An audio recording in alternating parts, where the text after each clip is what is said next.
come with me, you'll float too. You'll float too. You'll float too. You'll float too. You'll float too.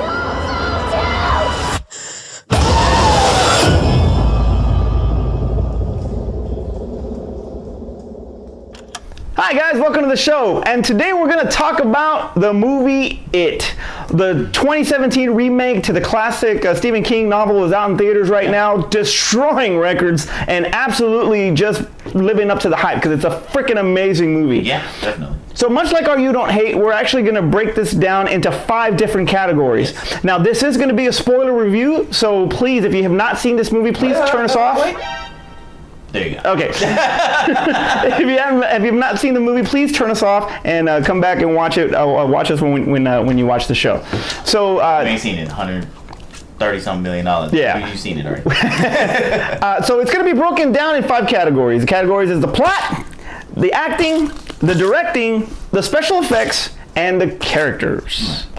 Now, like I said before, this is a remake to the 1990 miniseries. Ironically, 27 years after the original, so that's pretty freaking awesome. I like how they timed that. Yeah, they timed it perfectly. So Terrence, tell us the plot of Stephen King's It. The plot of this film is that clowns are scary. That's great, Terrence. I mean, Pulitzer Prize winning stuff there. There you go. That's, I give you guys gems. The plot of this film is that it follows the original 1980s film, where there are missing children and missing people altogether, but mainly children from a small town named Derry, where there is this character, or I guess this a being. Yeah, a being. Not to go into too much before we get out of the plot. This being that is actually luring kids in, and at the time, I guess in the plot is that they're just being taken, and we don't really know what's happening to them. One of the main characters of this film, his brother is lost and presumed missing or dead at the time, and he has to deal with the grief that's going on from that. And as he meets more and more friends in this neighborhood, which I don't realize why he didn't meet them before, but as he meets, well, I think they got closer. They got closer in this neighborhood. No, he just met them. Oh, okay. Really, he just like a couple of them he knew, but the rest he just meets. It's like, I don't know how you in a small town you just now meet these people, but he meets these gang of losers, is what they refer to themselves as. The Losers Club. And they all had their own personal experiences with this being that's somehow terrorizing them and the rest of Derry. So I guess that would be the plot of the film. Okay. This is basically Stranger Things. Mm-hmm. No. Stand By Me. This is and Nightmare on Elm Street. Things is it. Okay. Stand By Me and Nightmare on Elm Street. Yeah, definitely. That's perfect. Stand By Me and Nightmare on Elm Street. Perfect. Or would you say Goonies and Nightmare on Elm Street, since it had some comedy elements too? Okay. Like Stand By Me had comedy too, right? Yeah, it did, and but it was just as not as. I get a bib, please. I haven't gotten over my drinking problem. It wasn't as vulgar, but it had profanity in it. So I would probably go with Stand By Me and Nightmare on Elm Street. Okay. This movie is very freaking scary, and it's freaking awesome. It's amazing. So we love the plot. It didn't deviate really from anything. It took out a lot of unnecessary things. Now, to be honest with you, that was one great thing that I really loved about what they did. Is like they streamlined the hell out of this. Yes, they did, and they took a lot of things out that did not, like I said, they were just unnecessary. One thing though that did bother me, and that was the Georgie kill. Why? That bothered me. I mean, maybe because it bothers you because you're a father. I think it bothered me because I have a 4-year-old son, so that it really, really bothered me. But we knew he died. But when you look at the miniseries, they didn't graphically show it exactly, and that's what I would have preferred. It's on regular national TV. Right, but I would have preferred to see that on the big screen. I didn't want to see that. It's very rare that you see. Hell, so does that mean that we're actually going to see Gage get hit by the freaking truck when they do Pet Cemetery? I don't need to see this. Probably. Alrighty then. Anyway, so we saw it to begin with. Well, we saw him get the shoe. Exactly. The shoe. We're probably gonna see him get hit by. I don't want to see that. They haven't even announced a damn Pet Cemetery remake yet. So far, we love the plot of it. Very true to the book. It was very true to the book. It was very true to just the original miniseries too. And it was like, and the great thing that they did about it is they said, okay, we got 2.5 hours, and the original movie took 4 hours. So we got to make sure we cut all the fat from what was going on in the plot. Right. A lot of the dialogue, a lot of the getting to know the character and stuff like that. We can already assume that you guys are on board with this, and they moved on with it. And I was like, I think they set everything up great. Unfortunately, as graphic as the Georgie thing was, I think did a really great thing as far as setting up who and what they were dealing with. From a story standpoint, I think that it was necessary. Definitely necessary. Because Georgie is really honestly, in my opinion, the root of this, the heart and root of this entire. Nobody cares if Georgie doesn't get killed. Nobody cares because nobody cared about all the other missing children. The kids themselves don't care unless Georgie dies. Right, exactly. That's my point. So he is the root of it. So like I said, it is a necessary thing. I just didn't want to see it as far as the graphicness about it. The acting. Now, you know what? Now, they casted unknowns, and for the most part, these kids were great. Well, I love the kids. The Stranger Things kid. I thought it was like, because, I mean, he was kind of like quirky and nerdy on the show. It's like, I didn't know he was going to be doing open mic night and basically that was like his comedy was on point. Like, I'm here all week. All he needed to say that was because every line was perfect. It was like, oh, like your mom. I was like, I was laughing the whole time, and I almost got to a point where I was like, is this too much comedy? Yeah, that was Finn Wolfhard. He is the one from Stranger Things that's in this movie, and he actually made me spit out my drink when he says, "You're lucky this wasn't a dick measuring contest." That was so damn funny. I was like freaking laughing my ass off on that one. It walked that thin line between too much comedy and just enough. Yeah. So Jaden Lieberher, Jeremy Ray Taylor, Sophia Ellis, Wyatt Olaf, Chosen Jacobs, Jack Dylan Grazer, and Stranger Things is Finn Wolfhard. They're the ones that play the Losers Club. I think they did great on casting. Great casting. I agree 100%. For me, of course, the standout is Bill Skarsgård. Yeah. Oh my God. Bill Skarsgård's portrayal of Pennywise, he made the role his own. He did. He did not copy Tim Curry at all. Completely. Well, I mean, outside of the fact that it was like, oh, creepy clown, but I think he definitely did his own thing with what he was giving. Because one, they wanted to make the clown different. Because a lot of it was more in the original film. It was just kind of like little clown in the background. But like this one, he was really just trying to be like creepy. And it was more like his perception of what a clown is to the kids, which is because he's not human, so that's his perception of what a clown is, but there are times where the campiness and the silliness and all that is like you can just tell that it's an act. I never found but he goes straight face like on cue, and it's so the original one. I think that he was more clownish. Exactly. This one was more like it's just weird. That's what I'm saying. He's a I don't want to call him an alien, but he's a being that is trying to play this thing. Play a clown. Right. So he's still figuring it out too, I guess. And since there's numerous of It videos that give you the backstory on it. Please check them out. There's a lot of great ones out there. Yeah, we have one.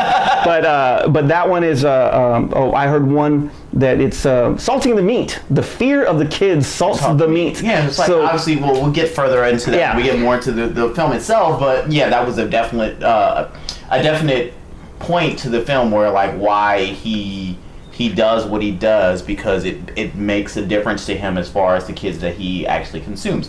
But as far as him doing his role, I think he did a great job. Amazing. I think it's one of those things where this was a Heath Ledger, where it's like you stop thinking about the original perception or the original interpretation of the clown, of Pennywise. You stop thinking about the original interpretation of Pennywise, and this becomes your new interpretation of Pennywise. And you say that there's a lot of people that are actually comparing him to the method acting that Heath Ledger did. Yeah, like I said, for Joker. Jack Nicholson was at that particular time in live action film. Jack Nicholson was our Joker, and once Heath Ledger took over that role, it was like we stopped thinking about Jack Nicholson. Yeah, we just lost it from our minds. Heath Ledger became our Joker. He's now our Pennywise. And the millennials now have their Freddy Krueger. They absolutely do. Because they have. I mean, I've gotten a lot of feedback. I've gotten a lot of feedback from a lot of youngins about how Freddy Krueger's not scary. Why were you scared of this, or why was that? Why is Jason this and that? Well, now they understand, because what Bill Skarsgård did with the role of Pennywise is what Robert Englund did, what Kane Hodder did, what all these freaking icons out there, Gunnar Hansen, that's what they did. And Bill Skarsgård is now, and I tweeted it to you guys, I've seen the future of horror, and his name is Bill Skarsgård. He'll probably never do another horror film out of this. Well, we'll get into that. There's even more to that. There's even more to that on this. But anyway, so directing. All right. Andy Muschietti. Director of that guy is gonna get a bunch of films after this. Oh, absolutely! His name is gonna be in every horror film that comes out. His name's gonna be the top of the list of people they're trying to get for horror. Now he was actually, I want to say he was like maybe even second or third in line to direct this. Previous was Cary Fujigama, I think his name was. I can't remember. That didn't work out. Will Poulter, who was in We're the Millers, he was actually in line to play Pennywise. That didn't work out. So. Andy Muschietti took over after directing that movie Mama. Pretty good movie. If you haven't seen it, check it out. Yeah. I liked what he did with it. I liked that he took it out of the 50s. He put it in the 80s. I thought that was a little bit more, especially now, because now with the way Stranger Things is blown up because of the nostalgia factor. Because 80s is the new 50. Right. For us, exactly. That's exactly correct. Yeah. Because back then, when our parents were out, they were like, "Oh, the 50s that was the peak of not civilization. I'm thinking of Matrix right now. That was the peak of civilization. No, it was like that was the peak of like when neighborhoods and family relationships were perfect for people. They were like, oh, the 50s. It was like, oh, there was a single home. There was a mom and dad in every home, and what's that? Exactly. Mom and dad and together? I don't know what that is. But so like they revere the 50s. Our parents did, and other older generations did revere the 50s. We revere the 80s because we felt like that was the perfect time to grow up. Mm-hmm. So that to do it now and deal with millennials, it was like, oh, your parents revere the 80s. If you say the 50s, what the fuck knows the 50s? Yeah, well, there are some things that you can actually do that with, like haunted house stories and that kind of thing. You could probably get away with that, similar to like the others. Yeah. Whenever they do Back to the Future Part 4. stuff like that. I really don't. I mean, you can do it with those kind of things. But for this, when you're doing with these kind of big screen adaptations, again, remakes and stuff, it's always best. I think that you're right. The 80s is just a perfect time to do it. It's great. The generation that we live in now that revere the 80s. Back then, it was the 50s. That's why in the original film, we got the 50s. It was like, because they revered the 50s, we revere the 80s. In 27 years from now, they're going to be talking about the 90s, or they're going to be talking about the early 2000s. Yeah, exactly. Make this film again. I like that he focused a lot on the I can imagine the remake of this film that's set in the 90s, and the freaking dude, the black dude, is like he's gonna have a freaking high top figure. The Kwame, you're gonna have the Kwame, the Gumby. It's gonna have the. Oh man! Oh my God, well, I like that he focused more on the scares. Mm-hmm. And not on body count, not on gore, but just the scares. And there are some pretty good scares. Was never really about body count. He didn't kill a lot of people in the original film. No, I know, but I'm talking about as far as like, it's like having him kill a bunch of people. Yeah, it could have taken an easy way out, is what I'm saying. I'm gonna kill all. Exactly. We're gonna leave 3 of the losers club. Yeah. So I mean, but I'm talking about like others because one of the bullies. He killed one of the bullies. Yeah. Okay. And stuff. So I'm talking about like as far as having his showing the Betty killed. I mean, they didn't show that, but they could have done a lot of things, but he didn't. And actually, that was one of the things where I was kind of worried about it. I was like, and I had to sit and think when I was in the theater. I was like, man, nobody's died. And I was like, because I was still thinking about it as a horror film. And I was like, man, nobody's died. I was like, what's the consequence in this film? And then, we did get a couple of kills going on, but I thought about it to myself, and I was like, in the original film, not a lot of people died in the original film. Or in the book.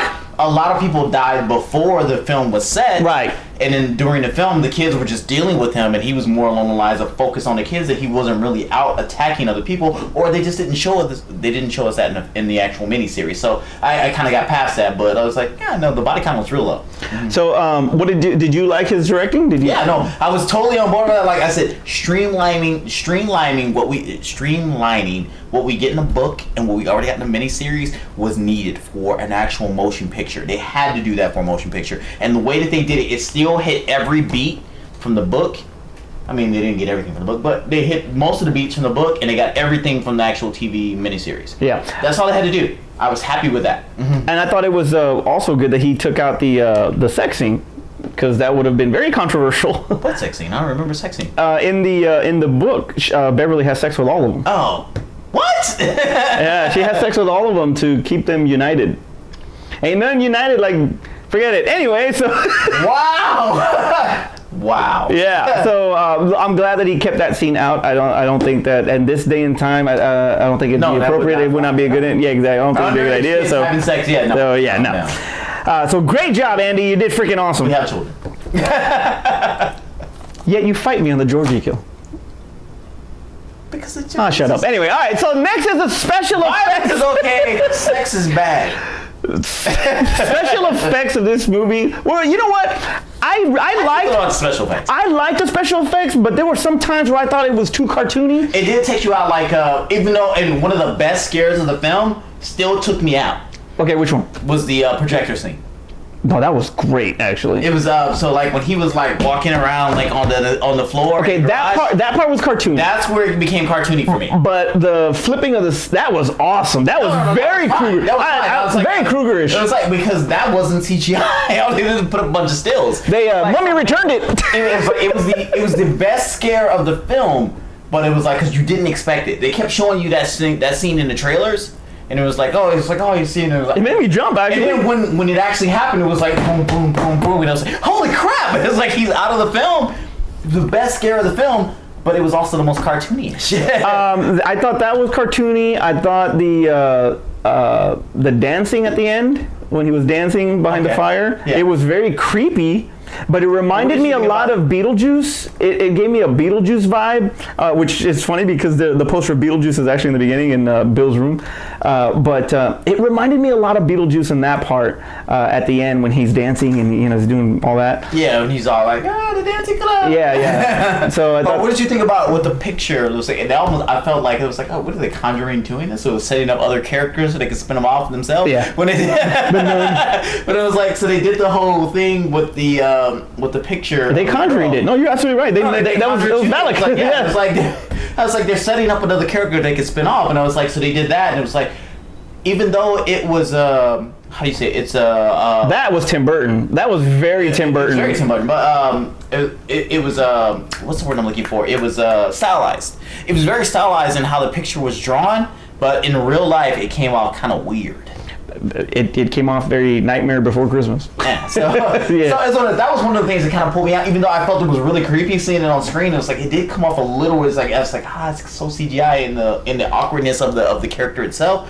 But overall, we're nitpicking. I love the ending and the hands coming out of his mouth and all that stuff. That was cool. We're totally nitpicking. Okay, here's one that's kind of like I was thrown off to a little bit. When she puts the crowbar in his head, and it's like this. Yes. And he's got his side mouth, and it's like Amanda. We are nitpicking. I am very nitpicky. I just need to get this out of here. But when he's got the side mouth and it's got all the sharp teeth, like he looked like Fright Night. Yeah. It looked like freaking Amanda Beers when she turns into the freaking thing, So I was kind of like going back and forth with that one. It was cool because you were thinking about. I was thinking of Fright Night. I was like.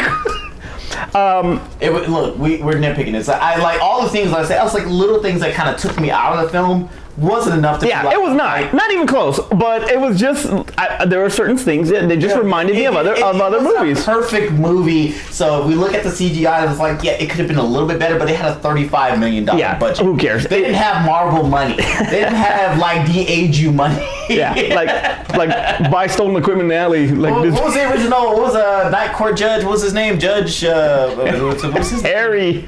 No, his real name. Harry Anderson. I'm saying they could de-age Harry Anderson back to 12. Marvel could have done that. It would have been perfect freaking CGI. We would have never questioned any of it. But they didn't have that money, so. All right, characters. The characterization. We already know.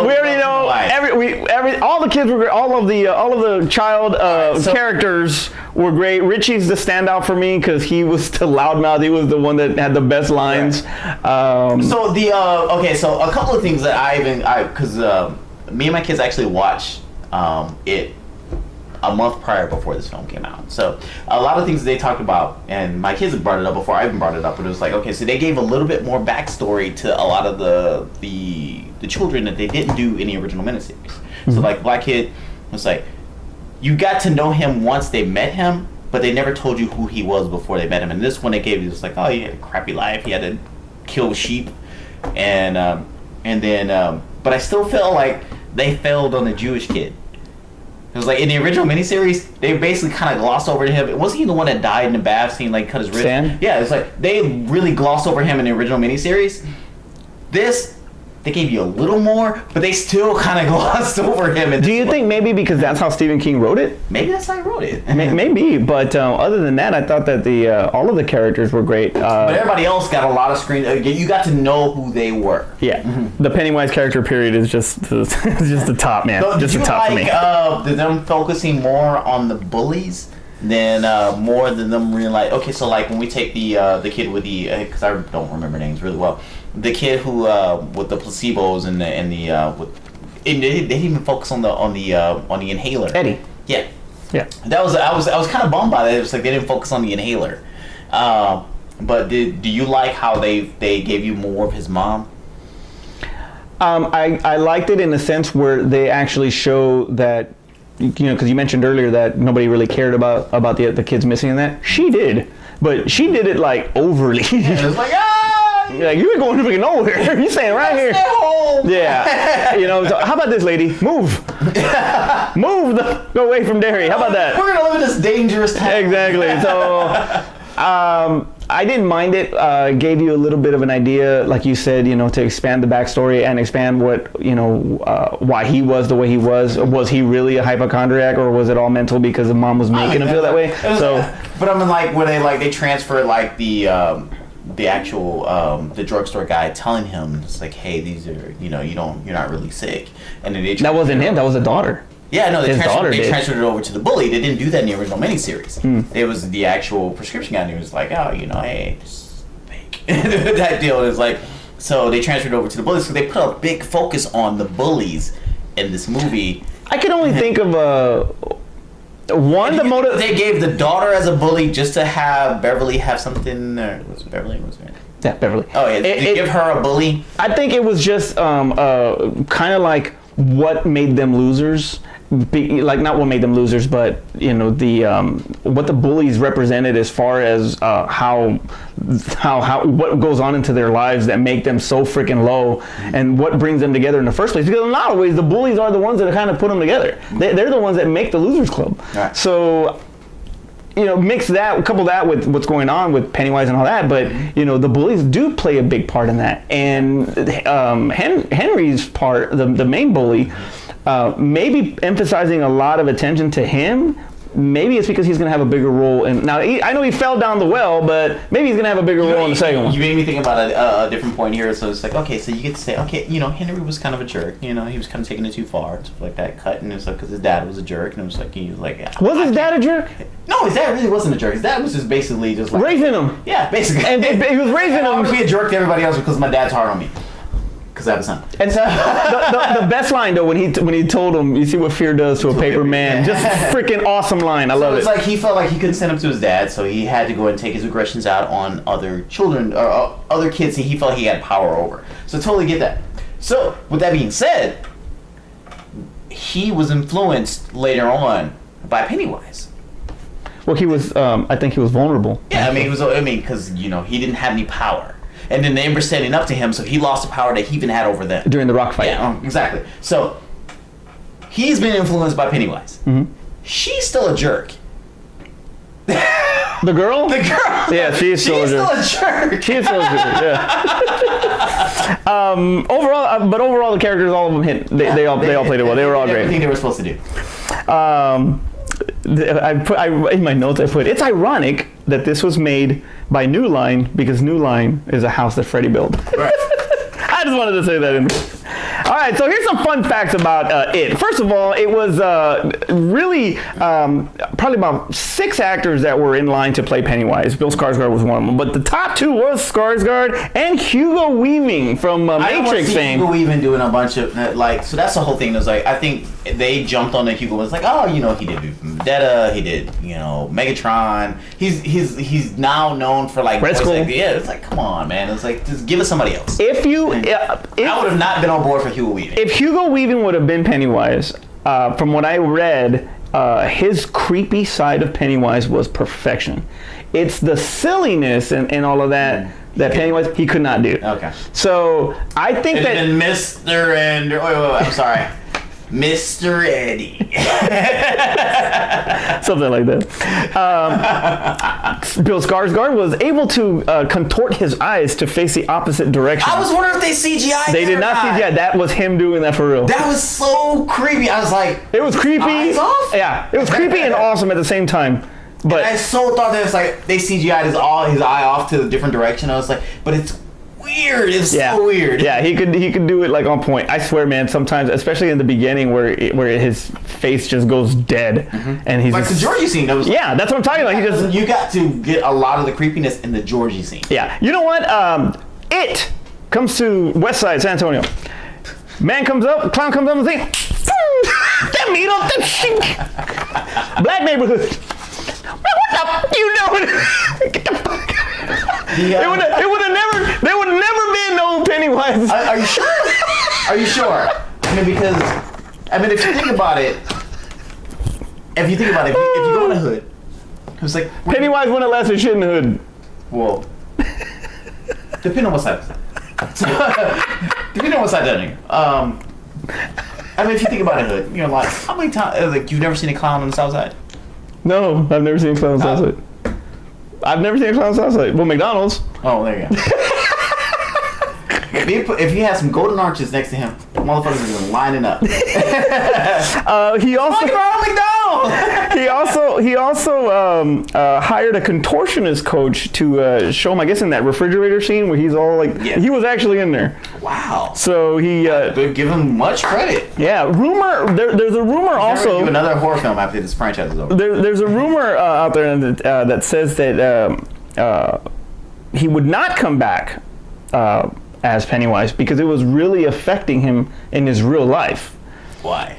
Probably because of the method, his method acting. Method acting. And also, don't do that. You already defined the character. Just do that again. Also, nightmares he was having during the shoot because it was so intense as far as coming back. No, he is coming back. But I'm saying that there was a rumor that he wasn't before the movie came out because of that, which I completely understand. I wrote a screenplay. Actually, we wrote a screenplay, and sometimes when you actually delve that deep, it does affect you. I had to stop writing that freaking story because the kills that I was writing were bothering the shit. I mean, I was having nightmares. So I completely understand why Bill Skarsgård would not want to do it, but he is doing it. I guess that's more than the nightmares. Shit. It's like how much will it take for your nightmares to go away?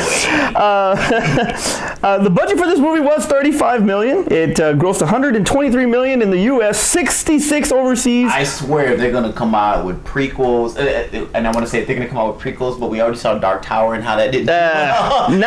189 million worldwide. Great reviews by both audiences and critics. Rotten Tomatoes has it at I think an 89 or 85, something like that. This movie very good, like close to 100%. But so the whole thing, and it was like where I was talking about prequels. It was like they're gonna do something that introduces turtle. They're gonna explain the turtle, and they actually made references to the turtle twice in the movie. It's like, so it was with the Legos. I thought after all the controversy, I missed Legos, that. You missed the green Legos. I missed the green. No, I saw the green Legos. I missed the turtle. That it was a turtle. I did not catch that. It was a turtle. We'll see, there was a turtle, and then when they jumped off the cliff in the water, she even said, she was like, "Hey, it's a turtle," and I was like, wait, and I actually thought, I was like, are we gonna do the whole turtle thing? But they just left it as an Easter egg and just kind of said like, oh, the turtle thing. Well, part 2 is supposed to have a cosmic, feel to it. Plus, going back to 1989. Okay, that they don't need to do. It was like, it's part of the movie. I mean, the book. It's part of the book. They don't really need to do that. So, I mean, one real quick thing though is How do you think they handled the deadlights? It was very subtle. Very subtle. It was a major thing in that. It was it was a major thing, and I think because it's a second one, the first one, they're not going to really dive too much. Yeah, yeah, they're gonna go all out in part two. It was different though, because didn't the deadlights supposed to make you go crazy? Yeah, it's supposed to. What made the bully go this crazy? one, he saw the deadlights. He saw the deadlights. Stop talking about it. But there was I think that there isn't there like a like the amount of he can like go back like light and then dim it and then go like really super bright, and I think it's the brightness that makes you go crazy. And with hers it wasn't as bright, so they kind of hypnotized her there. I was actually kind of shocked they showed it. Which that whole floating scene is because you think about a sewer and you all float down here. You're floating in the water. Do actual floating? I actually want it to be more like they all float because they're dead. They're dead in the water, and that's exactly what it says. The guy who didn't like the original scene from the beginning. No, I did not. No, I did not. But you want to see a bunch of dead bodies? No, I don't. But that is what I took as they all float down here. But when they show they're floating in the air, that was kind of like by that. I really wanted it to stay like they all float down here because everybody's dead. I really kind of wanted to stay that, but when they did it, I was like, oh, maybe they're just kind of trying not to make it too gruesome to show a bunch of dead bodies in the water. But the bodies that were floating were they were in pieces. There was half here, half there. What do you think is more gruesome? Floating in the air or actually dead floating in the water? The more gruesome is floating on the water, yes, absolutely. This is the highest horror opening ever. Now, adjusted to inflation. Didn't it beat Deadpool? No, it did not. 1994's Interview with a Vampire, 77 million. Oh my God, yeah. Tom Cruise is going to be in the sequel. Highest September opening. 41 movies adapted by Stephen King. This is the highest grossing. Of course. Some of the higher ones are Shawshank, Shining, Green Mile, and Misery. This is the highest of all time. Right. This is hilarious. Now, all of the movies that were out during Labor Day weekend, this movie grossed more than all of them. Nothing came out though. Do you remember when I told you the 46 movies grossed $95 million during Labor Day? Because nothing came out. Yeah. This movie beat all 46 movies. All right, so this is, and what's funny is like all you indie films that talk about you don't get an opportunity because you're like, having to compete with all these big budget films. This is the movie, this was an opportunity for you to get stuff out. And maybe that's what it is. 46 indie films that came out that needed to only make $1 million to actually make them profitable or make $5 million to make them profitable. That's the reason why it had nothing to compete against. It had nothing to compete against, which is why I don't understand why big box office films don't just put it all in the dead parts of the year. Who cares if it's not the summer months? Who cares if it's not a holiday?